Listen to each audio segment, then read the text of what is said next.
नमस्कार दोस्तों, मैं हूं हनी आज़ाद एडवोकेट होशियारपुर पंजाब से। माननीय Punjab and Haryana high court ने केंद्र सरकार से बच्चे को गोद लेने के मैटर के ऊपर कारा नाम की संस्था से एनओसी प्राप्त करने की प्रतिबद्धता पर जवाब तलब किया है।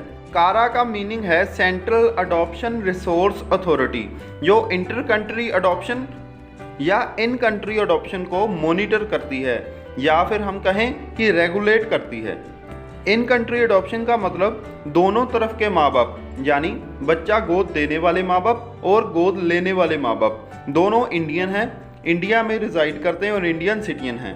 इंटर कंट्री अडॉप्शन का मतलब यहाँ पे बच्चा गोद लेने वाले माँ बाप फॉरेनर हो या फिर गोद में देने वाले माँ बाप फॉरेनर हों।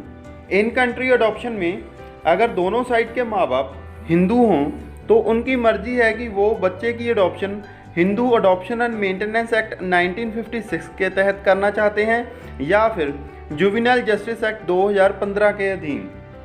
अगर वो हिंदू अडॉप्शन और मेंटेनेंस एक्ट 1956 के अधीन अडॉप्शन करते हैं तो उन्हें कारा की तरफ से एनओसी प्राप्त करने की कोई ज़रूरत नहीं है। कंडीशन ये है कि वो इंडियन सिटीजन हो और हिंदू हों।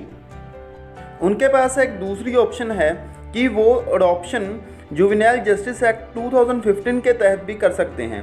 अगर वो जुवेनाइल जस्टिस एक्ट 2015 के तहत अडॉप्शन करना चाहते हैं तो उन्हें कारा के प्रोसीजर से गुजरना पड़ेगा और जब कारा एनओसी देगी तभी अडॉप्टिव पेरेंट्स बच्चे का पासपोर्ट अप्लाई कर सकते हैं और अपना नाम एज पेरेंट्स लिखवा सकते हैं, adoptive parents.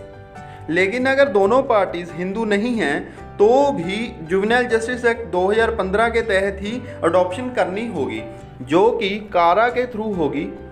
Inter country adoption भी जुवेनाइल जस्टिस एक्ट 2015 के तहत होती है और वो भी कारा के थ्रू होती है। एक बात और, कारा के थ्रू भी दो तरीके से अडॉप्शन की जा सकती है। एक, अगर दोनों साइड के पेरेंट्स यानी बायोलॉजिकल पेरेंट्स और अडॉप्टिव पेरेंट्स रिलेटिव्स हों या फैमिली मेम्बर्स हों तो बच्चे को खुद चुन सकते हैं। दूसरा तरीका यह है कि आप कारा को अप्लाई करें और कारा ही आपको बच्चा ढूंढ के देगा। आपको बच्चे की लिस्ट मिलेगी, आप उसमें से चूज़ कर सकते हैं। कारा के थ्रू अडॉप्शन करवाए जाने पर या अगर आपने खुद अडॉप्शन की है और आपको कारा की एनओसी चाहिए तो और आपको एनओसी मिल भी गई है, फिर भी आपको कोर्ट से डिक्लेरेशन भी लेनी पड़ेगी, जो कि जुवेनाइल जस्टिस एक्ट के थ्रू ही गवर्न होगी। कोर्ट की डिक्री मिल जाने के बाद ही अडॉप्टिव पेरेंट्स पासपोर्ट अप्लाई कर सकते हैं बच्चे का। उसके लिए भी आपको कोर्ट की डिक्री और कारा की एनओसी के डॉक्यूमेंट साथ में लगाने होंगे। दोस्तों, जुवेनाइल जस्टिस एक्ट 2015 में जो अडॉप्शन के रिगार्डिंग जो प्रावधान हैं वो हेग कन्वेंशन और इंटर कंट्री अडॉप्शन 1993 के तहत बनाए गए हैं, जिनको गवर्नमेंट ऑफ इंडिया ने रेटिफाई किया था। दोस्तों, जैसे कि मैंने आपको बताया कि इंटर कंट्री अडॉप्शन में अगर दोनों तरफ के पेरेंट्स हिंदू हैं तो भी आपको एनओसी लेनी पड़ेगी कारा नाम की संस्था से। तो ये मामला अब माननीय Punjab and Haryana high court के पास पहुंच चुका है, जिसमें इंटर कंट्री अडॉप्शन में पार्टीज़ अगर हिंदू हैं तो कारा से एनओसी लेने के प्रोसीजर को चैलेंज किया गया है। मामले की सुनवाई कर रहे हैं ऑनरेबल जस्टिस जयश्री ठाकुर। इस केस में एक 2 साल की बच्ची को एनआरआई कपिल बोल दिया क्योंकि कपिल शर्मा का शो ज़्यादा देखते हैं। तो एक 2 साल की बच्ची को एनआरआई कपल ने गोद लिया था और उन्होंने उसका पासपोर्ट अप्लाई किया था, जिसमें उन्होंने माँ बाप के तौर पे अपना नाम लिखवाना चाहा, लेकिन पासपोर्ट अथॉरिटी ने इनकार कर दिया। वजह यह बताई कि उन्होंने कारा नामक संस्था से एनओसी नहीं प्राप्त की है।